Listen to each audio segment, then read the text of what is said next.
Welcome to Shrink Wrapped. I'm Allison Colarossi here with Dr. David Colarossi, and he is gone again. I'm on the road again, but this time I feel like I'm in a more exciting place, Lansing, Michigan. Your uncle lives here, and I'm in a Courtyard Marriott, which I thought was I thought I was technically equivalent to last week. I was at a Hilton Garden Inn, but a Courtyard Marriott is always much better. And I this is think much you better should for start sure. staying at the Marriott Tribute portfolios. I always try to stay at those when I go to different towns. I don't feel like the places that I travel have whatever that is, whatever I tribute was in hotel that Lincoln, is. Nebraska, and it had a tribute portfolio. Have you been to Lincoln? It's actually a cute town. I liked No, it. Lincoln's the capital of Nebraska. It's not like a small town. It's the capital? Yeah. I'm pretty sure it's the capital of Nebraska. I thought You thought it was Omaha. Omaha? Yeah. When I was in third grade, my dad made me memorize every state capital in order for him to buy me rollerblades. And I feel like I remember Lincoln, Nebraska as the capital. I mean, yeah, Lincoln's Nebraska. The Cornhuskers. Yes, that is the football team. Anyway, I think you should try to stay at the tribute portfolios because they're cool. Okay.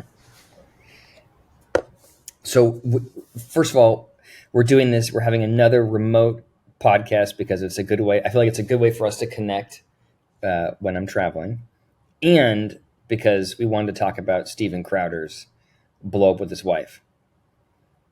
That So, what was did you give crazy. me? What's your reaction to that? How did you feel about it? Well, I only saw the snippet that you showed me from the Ring camera, which That's it. I know.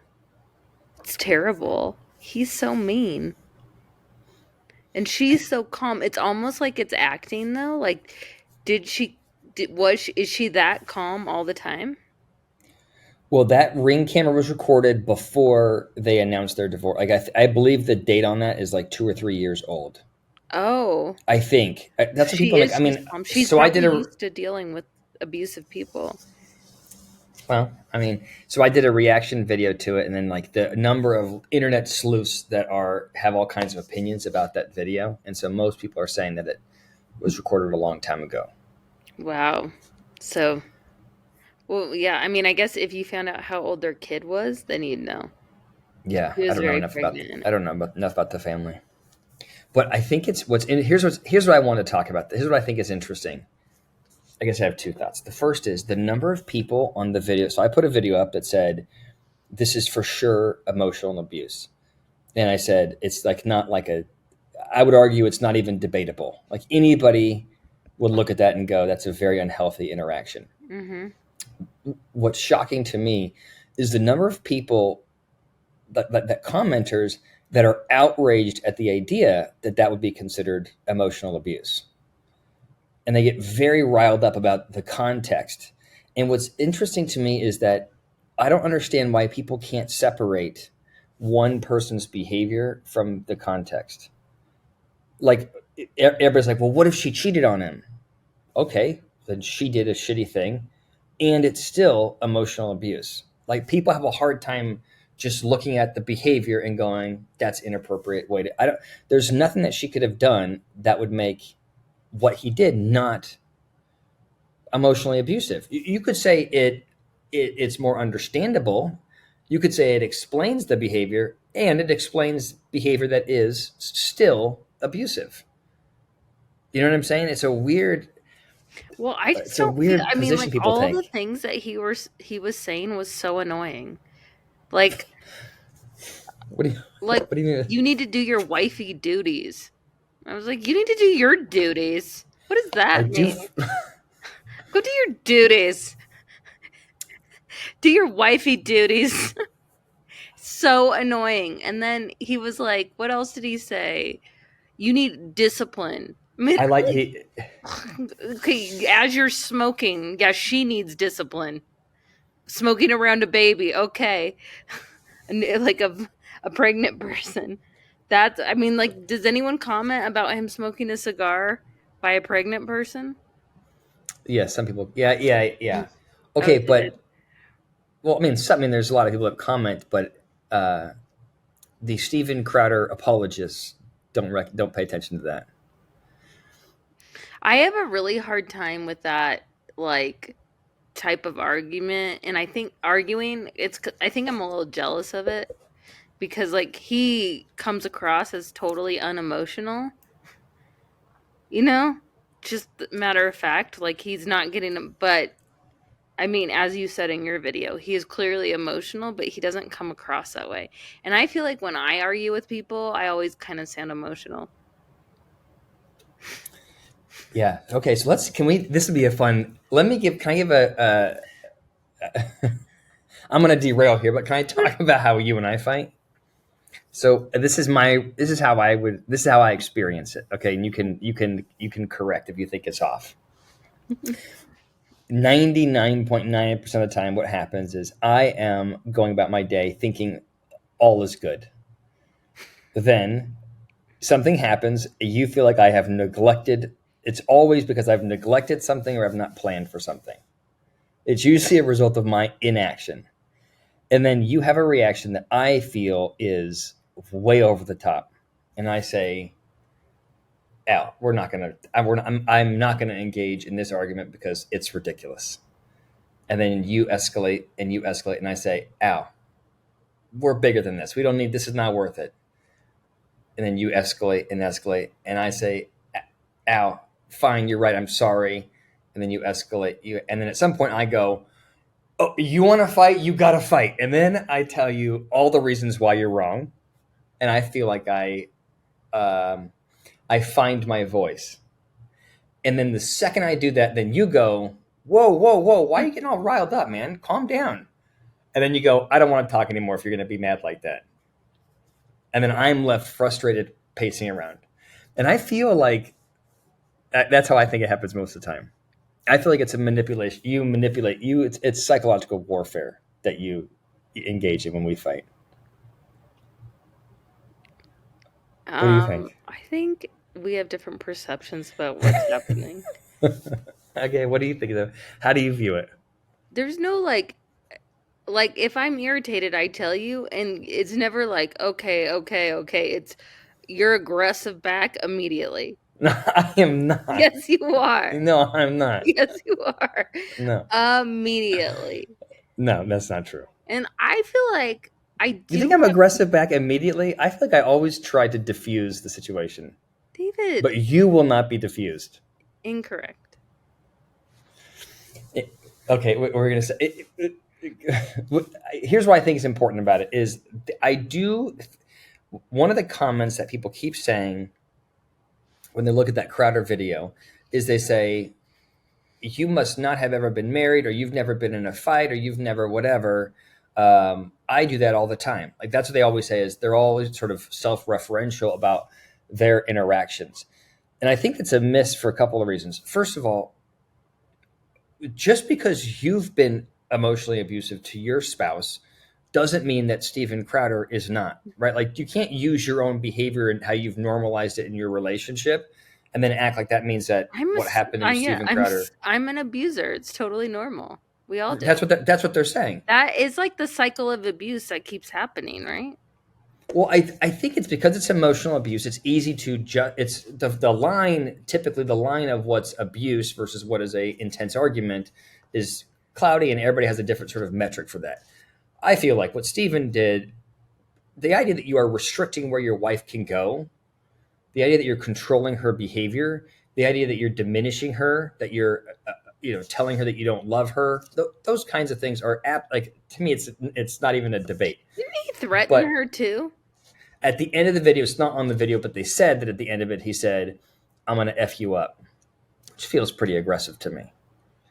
So, but I just think it's interesting that like the average viewer that is a Crowder apologist is self-referential about how they behave and then normalize it for Crowder, which is a weird decision to make. The second thing I think is important to also say is there are a lot of, there's a spectrum of abuse, right? There is physical abuse and there is emotional abuse. And I do think that we as a society make the mistake of removing all nuance, right? We just want to say, well, it's abuse, and it's all equivalent. And I think that that's insincere. Like, there is a difference between physically abusing somebody and dressing somebody down verbally. They're both wrong, but there is clearly a difference. And I think it is possible for somebody earlier in a relationship, or when they're in a bad spot, or when they lose control or composure. I can see there are people that will emotionally abuse their partner and then move on to have a healthy relationship with them. So I think but I feel like the way that we think about it, like in the case of Crowder, we look at it and people say, well, I've been married for 30 years and I have a really happy relationship and I've had that kind of fight, so therefore it must not be abuse. And it's like, no. You could have a really healthy relationship now, and in the past been in this place where you acted that way, and now you both have grown and matured. You know what I'm saying? I feel like we just as a society struggle to have any kind of nuance around the conversation. That's my big sort of like soapbox on this Crowder thing. I feel like it's like it drives me crazy to see the lack of like nobody wants to really think about what's happening. They just want to have a snap judgment, about anybody that disagrees with them. Yeah. I mean, well, that's just where we are in the world anyway. Yeah. Yeah. Anyway, what were you going to say? I don't know. Okay. You said before this, you're like, I want to ask you want to do Yeah. questions. Okay. So David, I was thinking, I have a question for you. Okay. What celebrity irritates you the most?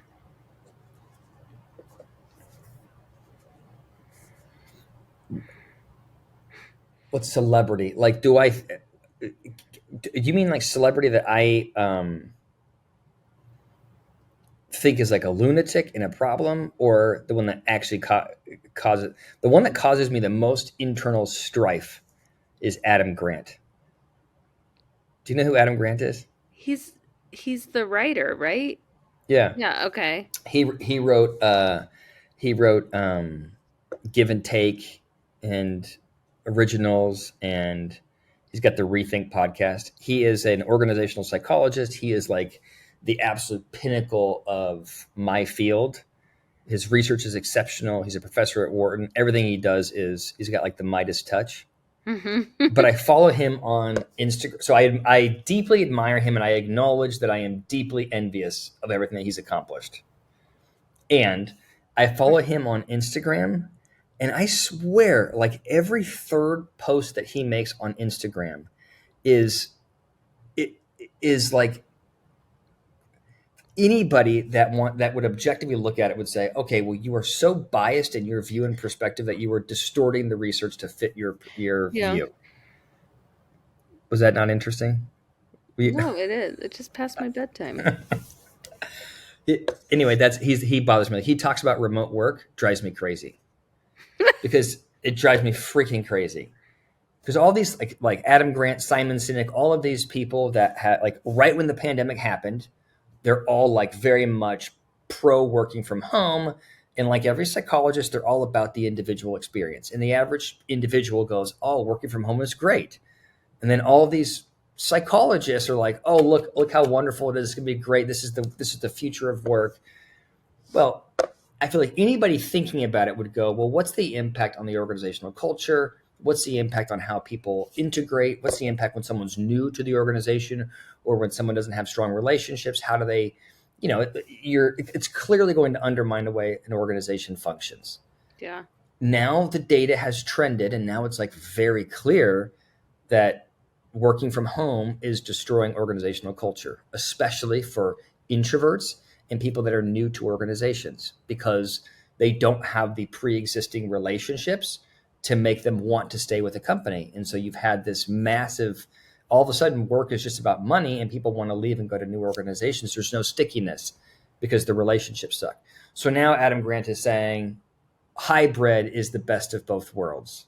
And I just feel like I'm just like, you have your view and you're not actually thinking about it. And so I predict in 5 years, they're going to all come out and say, hey, you're right. What people think they want is not what's actually best for them and the organization in the long run. And I feel like he knows that, but he's so I know this is a boring answer to what you No, asked me, I but was that's just the one that I thinking like. of I things that always are read the stuff and I'm analogous. always like, what are you talking about? I'm thinking What? about things that are analogous to that. Like what's analogous to it? Like people think that their body is telling them to be a couch potato, but it's not good for them, you know? Or Yeah. people think that they should be like their body is telling them and their heart is telling them that they really need to eat a basket of french fries and a Snickers bar. And it is not, you know? So I Yes, just think, it's true for any kind of like most mental health issues. Like if you think about like anxiety or depression, mhm. phobias, right? Like the treatment for stress, what you want to do when you're stressed. If someone's if someone's phobic about something and you ask them what do you want to do, their answer is to avoid whatever the stimulus is that causes the anxiety. And if you question them in the moment and said, did that make you happier, they're going to say, oh my god, I'm so satisfied, right? And the phobia is now dominating your life versus if you were pushed to go and have the treatment is always exposure. If they forced themselves, got uncomfortable, their global well-being at Well, the you end would think be of all those higher. shootings, and I kind of think that we'll have more recently about like people that made a wrong turn, got shot, like went up someone's driveway, got shot, all these shootings. And I feel like it's because there's these agoraphobic people and then they just stayed in their houses during the pandemic and became more agoraphobic. And then when they were presented with anxiety, they just like shot people because they were just so anxious and they were like primed. Did that? I haven't read into this. Is that what happened? No, I don't know. That's just my own theory. Okay. I okay. I mean, it could be. It could be. Well, because Yeah. like I mean, I have heard in about people doing that. in a 2 day span, there was like 3 people that got shot, like making wrong turns or knocking on the wrong doorbell.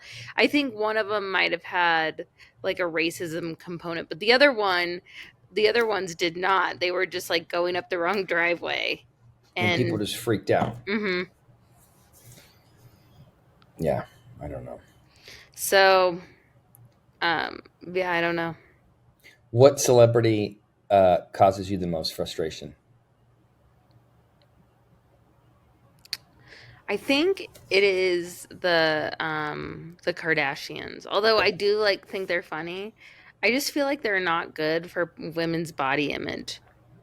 They like aren't good for their own body image cuz they're like constantly like, you know, spending lots of money on perfection and Yeah. I feel like it's bad for the youth of America I and totally for agree. 40-year-olds like me. You want to look like Kim Kardashian? I mean, I wouldn't mind. I would mind. Have you seen her like in a bathing suit? You know how like they have the David, paparazzi. stop body shaming. Have you seen the paparazzi when the like, she pays paparazzi to come take like flattering pictures of her, but there were some images that were released when it was like a unpaid paparazzi got a shot that he didn't run through their filter, and her butt looks like ridiculous. I mean, it's like a ridiculous. It's like a Mr. Potato Head. It is like you just stuck a gargantuan butt on this body that doesn't fit at all. You know what I mean? And it doesn't look like that's not. No one wants to be married to a cyborg. That doesn't. It just is ridiculous. David, What? you're body shaming. I'm surgeon shaming. I think if she stuck with her original body, I would have liked it a lot more. Well, I think we need to go back to the part where like she's allowed to edit her photos, like the royals. Like she's like British royalty, how they only have edited photos, but like the Kardashians don't have normal photos. Like nobody can get like normal ones. That's I mean, I wish I irritating. could bring What that up. makes There's them like a so great that they can only have edited photos? I guess if you're worth like their worth is like much as the royals, I think. She's like worth. yeah. Okay, if you had the option, you can swap lives with Kim Kardashian. it means that you have all the money in the world. You have like 6 butts worth of your hips are you're carrying around a lot of weight down there. Huge, everything's fake.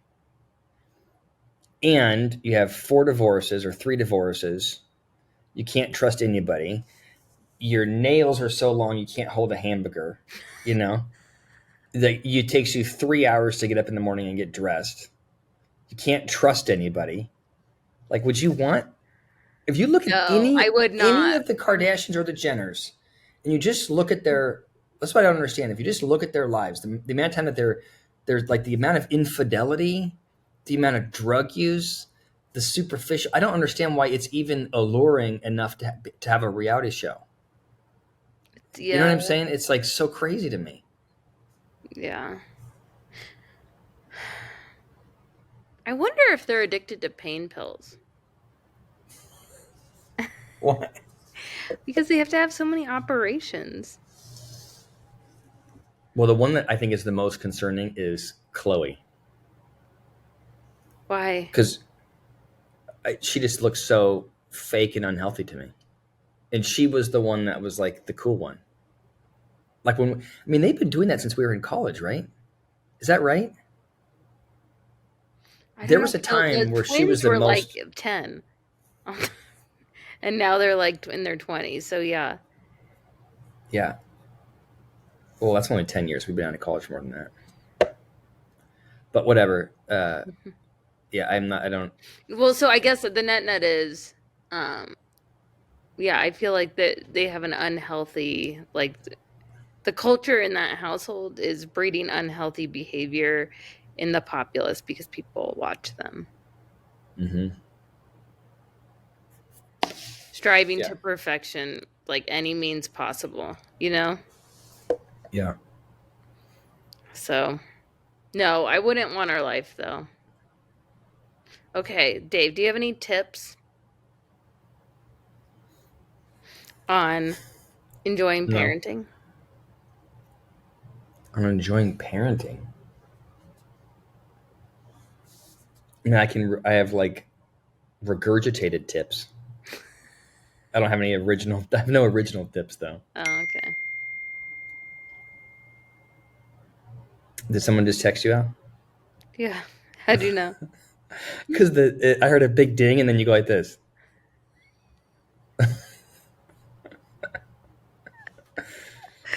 Do you have a parent? Do you have a parenting tip? No, but I heard some good ones today, and I feel like mostly we follow them. Well, so when do you enjoy parenting the most? When it's physical. Like you're wrestling with them? Yeah, if I'm wrestling or we're playing soccer or football or like I like to play a game with them. Yeah. Just so you know, I find when you wrestle with them, it's really annoying. Just so you know, I wish that I could wrestle you too. I'd take out the whole family if I was allowed to. But fortunately, luckily I have 2 boys that will do it. um. So anyway, Why? Wait, what's the tip, Al? well, no, that you should just like do things that you want to. I heard today that you should just do things that you want to do with your kid. That not just what they want to do, but like things that you actually like. So I think you do it, like playing football, and I think I do it too. Yeah, that's an interesting.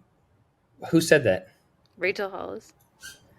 Oh, jeez, you are like really into Rachel Hollis. I know she has it. She's on tour right now, and I was like, oh, I want to go. I mean, you can if you want. You could No, do a remote. You could do a remote shrink wrap from a Rachel Hollis. she's doing it in like her podcast. I think she's like basically trying out jokes, like as a comedian. She's doing a couple shows to try out her jokes, Oh wow. see if they like. The I have 2 pieces of parenting advice, but these are not mine.